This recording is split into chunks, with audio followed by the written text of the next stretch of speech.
the Johnson Wax Program with Fibber McGee and Molly.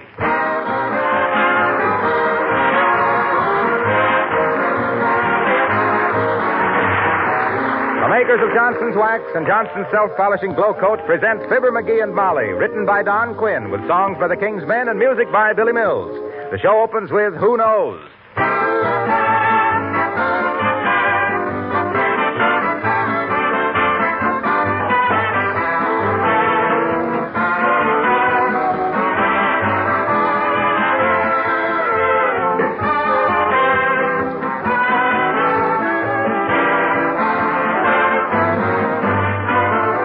When you left your kitchen a while ago, did you happen to notice your linoleum floor covering? Have you taken as good care of it as you should? It should be regularly protected with a coat of Johnson's Self-Polishing Glow Coat. The no-rubbing floor polish that not only saves the linoleum, but also saves you hours and hours of work. The next time you use Glow Coat, I want you to notice several things carefully. First, how easy it is to apply. You simply spread it around and let it dry, that's all. Second, notice how little it takes to do your floor. Yes, Glow Coat is economical because a little goes a long way. Third, notice how even and smooth the Glow Coat finish is. No streaks or tiny bumps. And no chipping because Glow Coat film is a flexible, not a brittle film. And fourth, notice how long the Glow Coat luster lasts. If you watch for these points carefully, you will realize there's only one Johnson's Glow Coat, and that it always pays to insist on this finest no-rubbing polish in the familiar red and yellow package.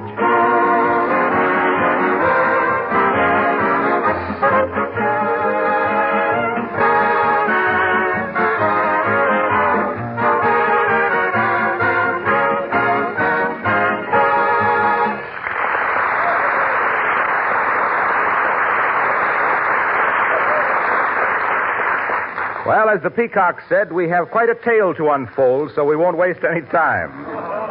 It's 79 Wistful Vista, and here at breakfast we find Fibber McGee and Molly.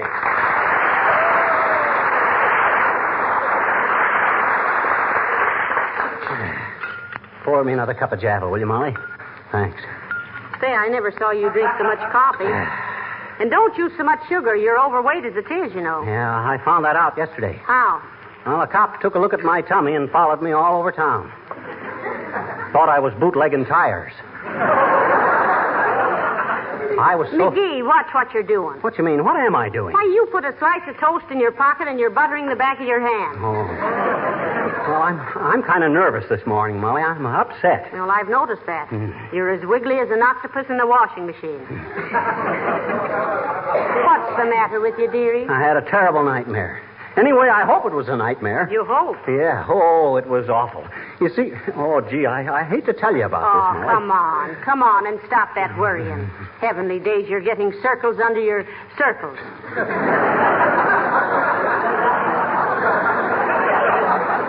Well, I dreamt that last night I got up and dressed, walked over to Mrs. Uppington's house, and heaved a big rock through the big front window. Oh? Never had a more realistic dream in my life. Oh, well, nevertheless, it must have been a dream. Why, you wouldn't do a thing like that. No? Well, then how come my shoes were all wet this morning? Well, they're still damp from when you shoveled the snow off the porch last night. Oh, maybe. I wonder. Sure. Ah, that must be it. Sure. That's it. Oh, boy, that nightmare was really a lulu. Hand me the paper, will you, Molly? Thanks. Say, McGee, whose picture is that on the back page? Looks familiar from here. Where? Oh, hey, it's Mrs. Uppington. Oh, let's see. Look, she's... Oh, my gosh, Molly. Look. Get a load of that headline. Well, stop shaking. Hold it still. How can I read it? It says, Midnight Hoodlums smashed window at Uppington Mansion. Oh. Police throwing out dragnet. Oh. I knew it.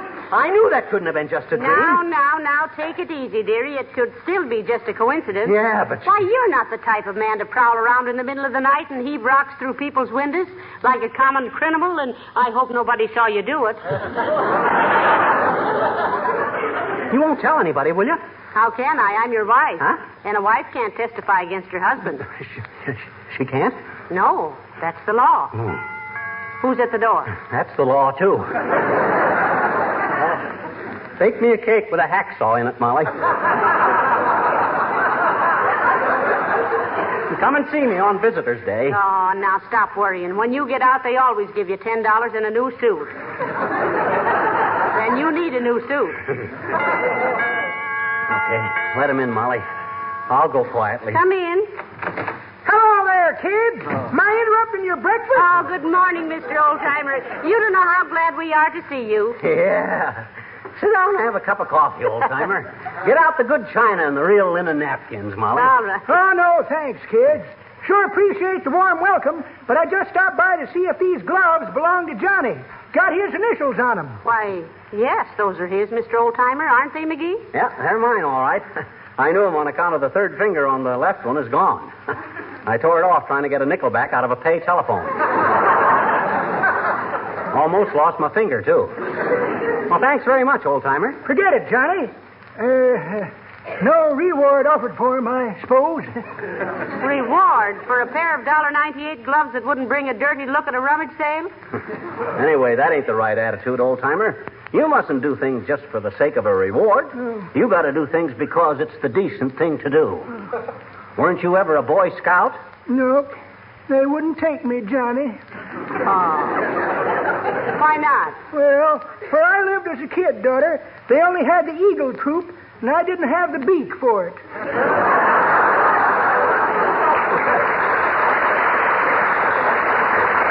Well, thanks for returning the gloves, old-timer. Yes, indeed. Incidentally, where did you find them? Hey? Oh, found them in a snowdrift in front of that Uppington girl's house, daughter.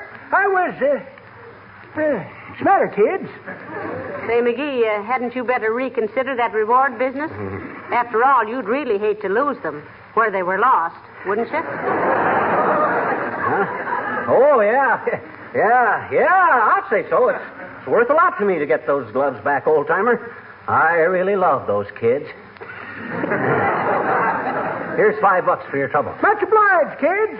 Much obliged to you. Oh, and look, I'd appreciate it if you didn't say anything about this to anybody. I'd hate to have people think I was so careless as to leave my gloves all over town. You know how it is. Sure. Yes, McGee has very sensitive hands, and when his hands get cold, they get red, and he hates to get caught red-handed. Yeah. Well, so long, Johnny, and don't worry about a thing. I ain't seen the morning paper.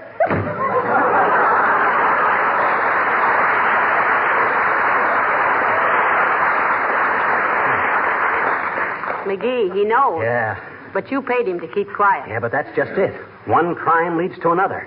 Now I got bribery on my list. Who knows where this will wind up? I might go from window smashing and bribery to blackmail and robbery. Maybe forgery. I'm getting desperate. Hand me that knife. Why, what are you going to do? I'm going to spread me another slice of toast and think this over.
doesn't it? Oh, now, Henry. McGee, stop brooding. Maybe you broke Mrs. Uppington's window last night, and maybe you didn't. Yeah, maybe I heard the window break while half asleep and just dreamed the rest of it. Sure. Her house isn't far from here, you know. Only a stone's throw, in fact. Whoa. No. I didn't mean that, dearie. I just meant that... Now, McGee, you must get over turning pale every time the doorbell rings. Yeah, you're right, Molly. The worst that could happen is a cop coming for me. And who's afraid of a cop? That's the way to talk. Come in. Good morning, madam. I'm Officer Frink of the burglary squad. Well, how do you do, I'm sure. And this is my husband, too. Well, he was here a moment ago. McGee? Well, never mind, madam. I just wanted to ask you a couple of questions. Why, certainly, officer. Were you at home last night? Yes, we were. And I can prove it because we were listening to the radio. Well, how would that prove it? Well, because since my husband fixed the radio, nobody knows how to work it but us. So if somebody was listening to our radio, who else could it be? That's very logical. Did you hear any disturbance last night? No, why? Well, I'm investigating a window smashing job in the neighborhood, and we traced some footprints from that house right over there to your front steps. Oh. Animal or human? It was a man. I thought he might have broken one of your windows, too. Well, he better not let me catch him at it, or No, officer, no. He didn't break any of our windows here. Well, okay. I'm sorry to have disturbed you. He must have come over here and then got frightened. Oh, I'm sure he is. Or was. But now if I hear of anything... Wait a minute. Who's that under the Davenport? That must be my husband. I'd know those feet under any Davenport, or under any circumstance. McGee, come out, dearie. There's a man here to see you. Oh. Hi, Bud. What can I do for you? What were you doing under the Davenport? Huh? Doctor's orders, Bud. Your doctor told you to crawl under the Davenport? Why, of course he did. Tell him what the doctor said, McGee, if you can remember. Wow. Sure I remember. I remember it just like it was yesterday. It was yesterday. Yeah, that's why I remember it. You see, Bud, the doc told me that I was getting a little heavy, and I says, am I, Doc? I says, is it dangerous? Well, he says, no. As long as you can crawl under the Davenport, you'll be all right, he says. So every day about this time, just to check up, I crawl under the Davenport. Okay, but you'd better lock your doors at night. There seems to be prowlers in the neighborhood. Oh, thanks for the warning, Bud. That's all right. That was a close one, Molly. Oh, dear. Oh, you know, it kind of haunts me, the idea that I might have walked in my sleep and slung a dornick at Uppy's big bay window. Don't be silly. Listen, I'm convinced you were dreaming the whole thing, McGee. Yeah, but why should I dream about breaking windows? I never dreamed stuff like that. I always dream I'm running down the railroad track without any clothes on.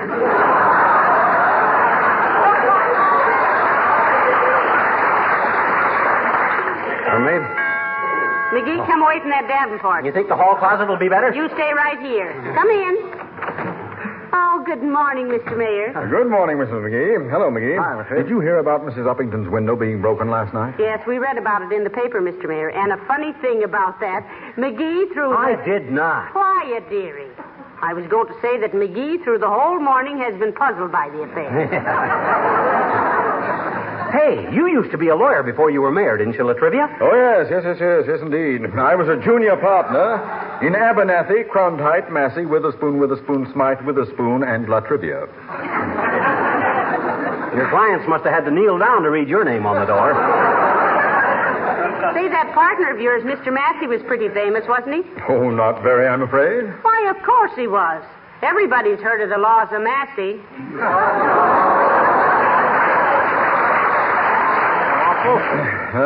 Yes. But why did you ask, McGee? Well, I wondered if you'd give me a little legal advice. Oh, why, certainly, McGee, certainly. Having trouble with the finance company again? No. Yes, but look.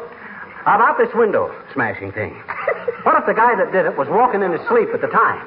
Could he be held responsible?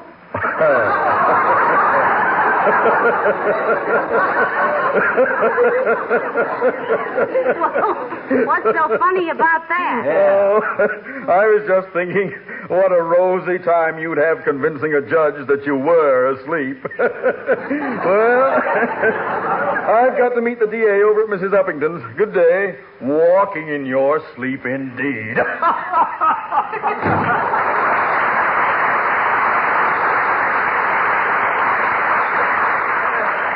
What do you mean, convincing a judge that I was asleep? You think he knows it was me? How could he know when you don't even know? Yeah. Say, listen, where's that dream book we used to have? I don't know. We could look up breaking windows and see what it signifies. I don't know where it is, and all I remember is that dreaming about cut glass means you'll be admired for your brilliance. Well, that doesn't fit this case. No. But see, now, maybe a broken window could be considered cut glass if it was hit with a real sharp stone. Was it a sharp one you used? Oh, no, it was just as smooth and round. I never know such a thing. You're just trying to trap me into saying that... Hello, folks. Say, did you hear what happened over at Uppington? Yes, we did, Mr. Wilcox. Can you imagine anybody sneaking up in the dead of night and breaking her windows? Yeah. Who'd ever dream of such a thing? I didn't say anything. How did you hear about it, Mr. Wilcox? I was just over there taking pictures. Taking pictures for the police, you mean? No. For advertising. Oh. Why advertise a broken window? Is there much demand for that sort of thing, Mr. Wilcox? No, look, I was taking pictures of her front hall. After that big rock came through the window, the wind and snow started blowing all over the floor. Yes, but why did you... But the floor was inlaid linoleum and protected with Johnson's self-polishing glow coat, and the snow didn't do a bit of harm. So I took some pictures to send to the home office. Oh, maybe this one does creak a little, folks, but you got no idea what a trick it is to work these things in every week.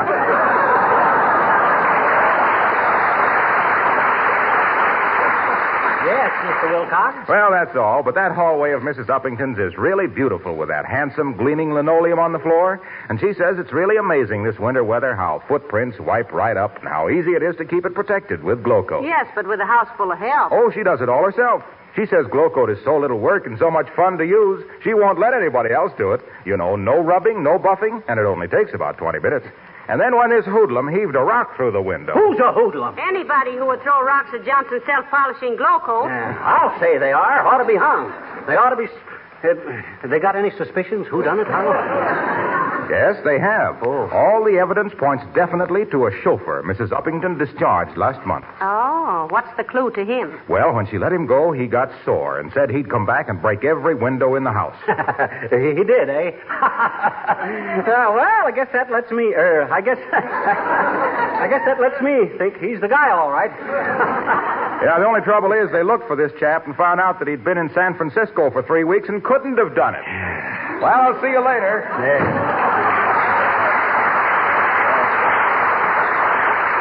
Every time I think I'm out of it, I get deeper. Molly, tell me frankly, do you think I did it? Do you? Yes. So do I. Well, that isn't being very loyal to your husband, suspecting him of doing stuff like that there. But you think so yourself. Oh, sure, but you know me. Always wrong. My suspicions don't count because... Oh, dear. Shall I let them in, McGee? Go ahead. I don't hear any bloodhounds. Come in.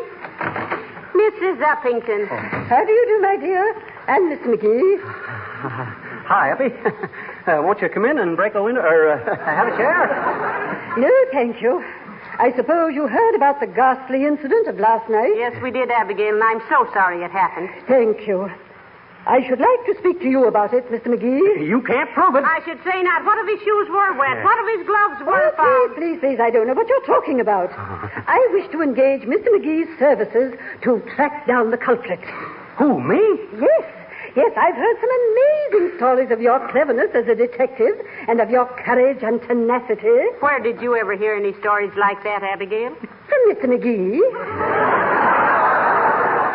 Well, will you take the case? Uppy, I'm the very man you're looking for. He certainly is. Oh, thank you so much. I shall be expecting Now, you. just a minute there, Abigail.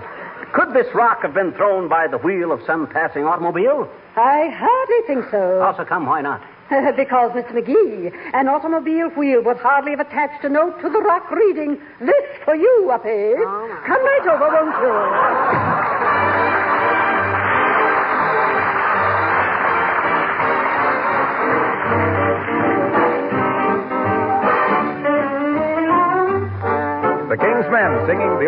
of the mountain. High in the mountains where the lightning flashes. High in the mountains where the thunder crashes.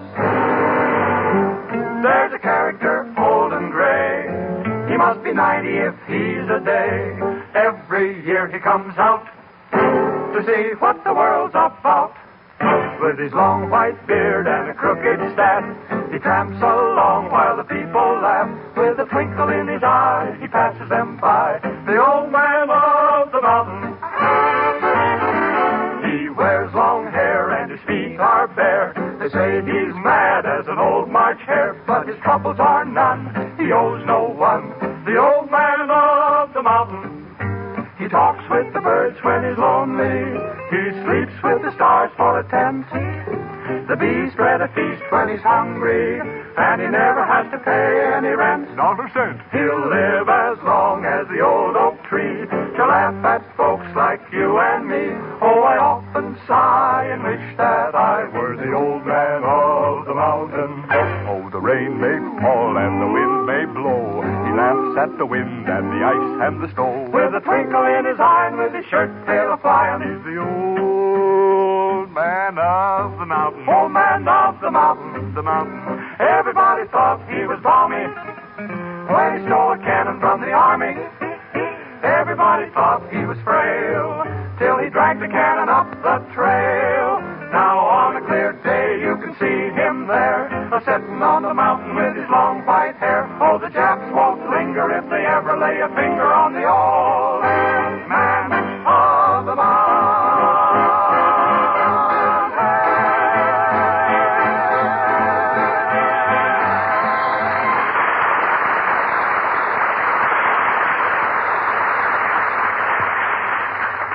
So, this is the window that the rock was thrown through. Hey, Mrs. Uppington? Yes, Mr. McGee. That was a shrewd deduction, McGee. Betcha. Seeing that it's the only broken window in the house. Huh? Oh, yeah. Uppy, I want you to answer this question honestly. Now, this is important. You found a clue, Miss McGee? I think so. Mrs. Uppington, did anybody ever want to poison you? What a horrible thought. I certainly hope not. Why, McGee? Look through this magnifying glass at the windowsill. You see that? Ground glass. Well, of course it's ground glass. The window was broken. Oh, yeah, that's right. I thought I had something there for a minute. Now, let me see. What would Basil Rathbone do if he had a case like this? He'd be too smart to have a case like this.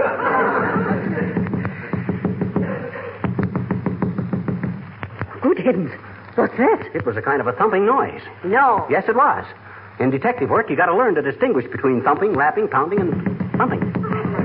Mr. McGee, that sound is right in this room. Why don't you do something? I am doing something. Can't you see I got my hands over my ears? Now, let's see. If that rock was thrown through the window in this direction, it McGee. would have gone... Huh? There's somebody inside that window seat. Listen. Oh, there is at that. It may be the criminal we're looking for. Pretend you have a gun, Miss McGee. Tell him to come out or you'll shoot. I got a better idea. I'll tell him to stay in there or I'll shoot. Then I'll run out and get a cop while you girls sit on the seat and hold him. This is I'm going to see who's in there. Come on, Abigail. Come on, McGee. You go ahead. I'll stand over here by the door, ready to leap in and tear him apart if he starts anything. Very well.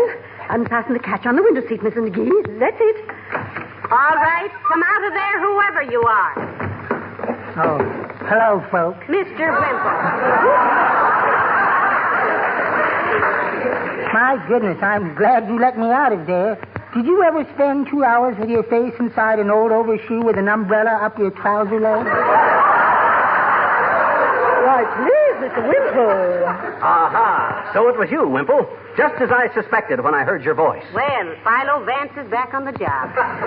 Would it be rude of me, Mr. Wimple, to ask what you were doing in that window seat? Yes, explain yourself, Wimple. I'm in charge of this case. Oh, it's really very simple. I was walking past here this morning when I saw all the police in here, and I walked in, too, to see what was going on, and I sat down on the edge of the window seat, and a big, fat policeman bumped into me, and I fell in, and the cover fell down, and there I was with my ears full of mothballs, trying to pick the lock with a banana I had in my pocket.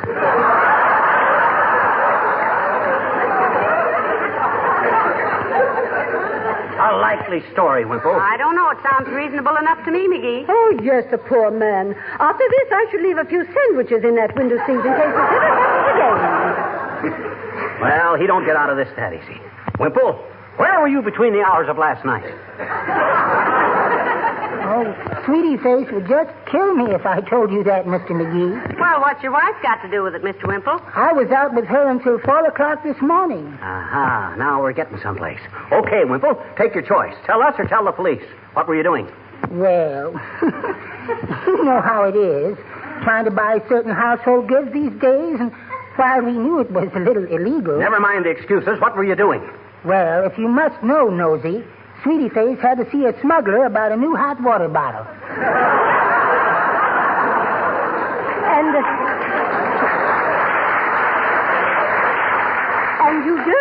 you don't know who is responsible for my broken window then, Mr. Wimple. Oh, no, Mrs. Uppington, I really don't. Well, I do. Oh, You do, McGee? I finally got it figured out. And believe me, it's going to surprise you. Oh, please, Mr. McGee, I can't stand the suspense. Who did it? Are you sure you want to tell, McGee? Yes, I do. This thing has gone far enough. I can't stand it any longer myself. Uppy? Yes? The person who busted your window is... And that, ladies and gentlemen, concludes tonight's episode of the strange and baffling case of the pulverized pane. Who was it that screamed? Who fired those shots? Who is guilty? Tune in again next week at this same time for the final installment of this thrilling epic of crime and high adventure.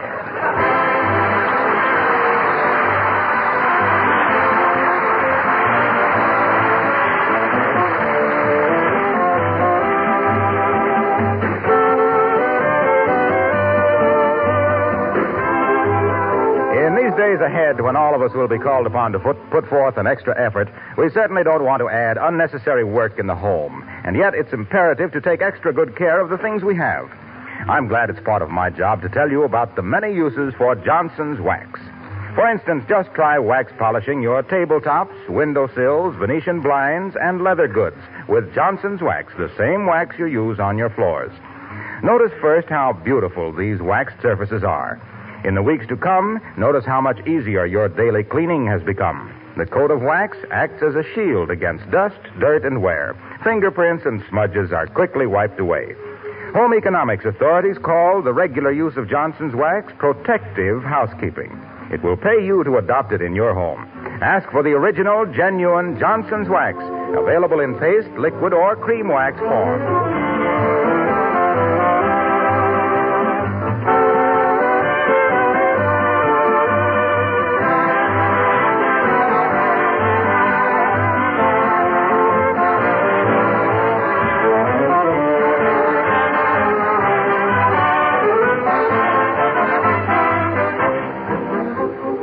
Ladies and gentlemen, we live in a land where a gag is something to laugh at. But we're now being threatened by international gangsters to whom the word gag means just one thing, the throttling of free speech. And we've got to fight them with everything we have, with our time, work, and money. So we ask you again, for the land's sake, buy defense bonds. Yes, and for mercy's sake, support the Red Cross. Good night. Good night, all.